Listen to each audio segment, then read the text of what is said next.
प्रिय विद्यार्थियों, सुबह की नमस्ते। ऑनलाइन क्लास में आपका स्वागत है।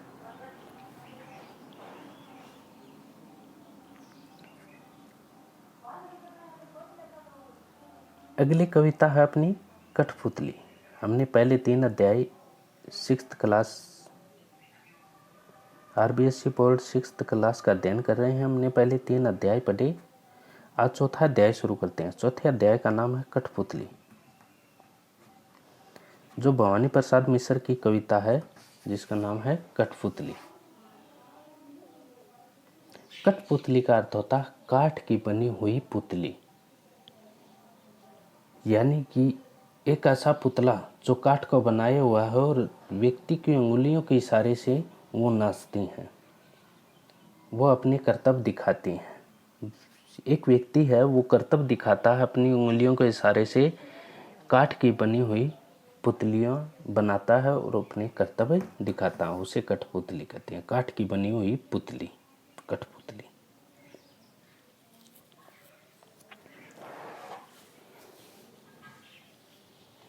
कठपुतली गुस्से से उबली, बोली ये धागे क्यों हैं मेरे आगे पीछे आगे, मुझे इन्हें तोड़ दो, मुझे मेरे पाँव पर छोड़ दो।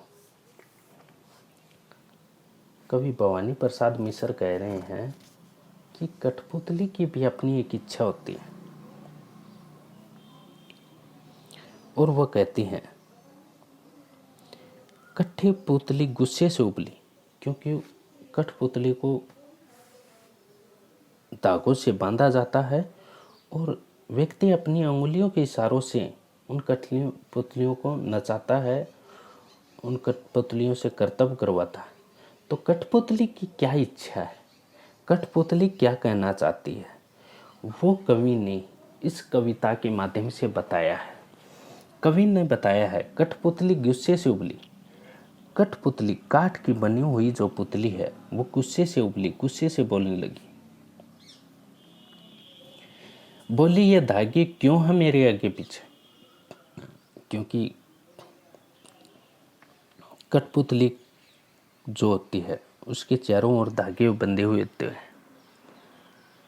क्योंकि उनका जब कर्तव्य दिखाया जाता है उंगलियों के द्वारा, तो उंगलियों में धागे डाल के और उनका कर्तव्य दिखाया जाता है। तो कठपुतली कहती है कि ये धागे क्यों मेरे आगे पीछे, क्यों मैं ये बंधन है।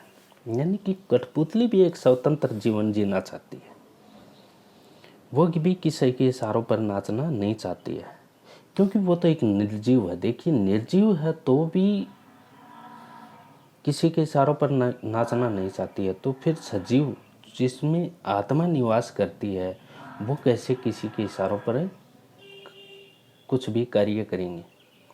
तो कठपुतली भी चाहती है, आज़ाद होना चाहती है, स्वतंत्र होना चाहती है।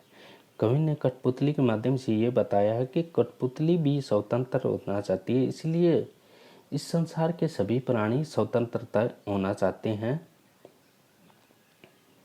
बोलिए धागे क्यों है मेरे आगे पीछे, ये धागे जो हैं क्यों मेरे आगे पीछे, इन्हें तोड़ दो, मुझे मेरे पाँव पर छोड़ दो। कठपुतली कहते हैं कि ये जो धागे हैं इन्हें तोड़ दो, मुझे आज़ाद कर दो, मुझे मेरे पाँव पर छोड़ दो। मुझे जो कुछ करना है वो स्वयं अपने आप करना है, मुझे खुद अपने आप करने दीजिए। कठपुतली की ये अभिलाषा है।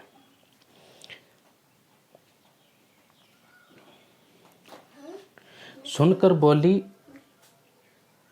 और कठपुतलियाँ की हाँ, बहुत दिन हुए हमें अपने मन के छंद छुए।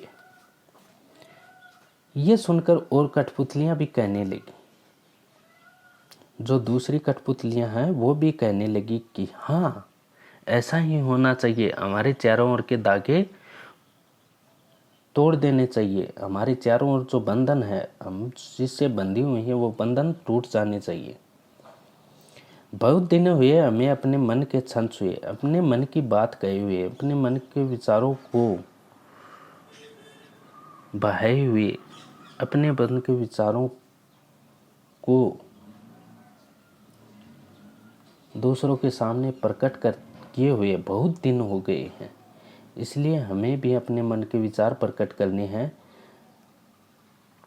हमें भी मुक्त कर दो, हमें भी आज़ाद कर दो। अपने मन के जो विचार हैं उन विचारों के माध्यम से हम भी इस संसार में अपना जीवन निर्वाह कर सकें। ये दूसरी कठपुतलियाँ भी एक कठपुतली की बात सुनकर कहने लगी।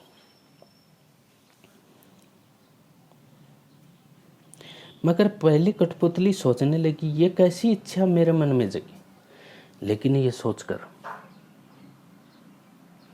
जब उसने कहा कि हमें अपने हाल पर जीने दो, हमें स्वतंत्र विचरण करने दो, तो अन्य कठपुतलियां भी उसके पीछे पीछे कहने लगी। फिर जब उनको मुक्त कर दिया गया, आज़ाद कर दिया गया, तो पहली कठपुतली सोचने लगी, क्योंकि पहली कठपुतली पर पूरी जिम्मेवारी आ गई, और वो सोचने लगी कि ये कैसी इच्छा मेरे मन में जगी, कि ये कैसी अभिलाषा, कैसी इच्छा मेरे मन में जगी कि मैं आज़ाद होना चाहती हूँ और मैं अपने मन के विचारों को प्रकट करना चाहती हूँ। ये कैसी इच्छा मेरे मन में जगी, क्योंकि वो अन्य कठपुतलियों का भार सहन नहीं करना चाहती थी, इसलिए उस पर पूरा भार आ गया था, तो इसलिए वो इस प्रकार का सोचने लगी। क्योंकि वो आज़ाद हो गई तो ये सोचने लगी कि ये कैसी इच्छा मेरे मन में जगी है।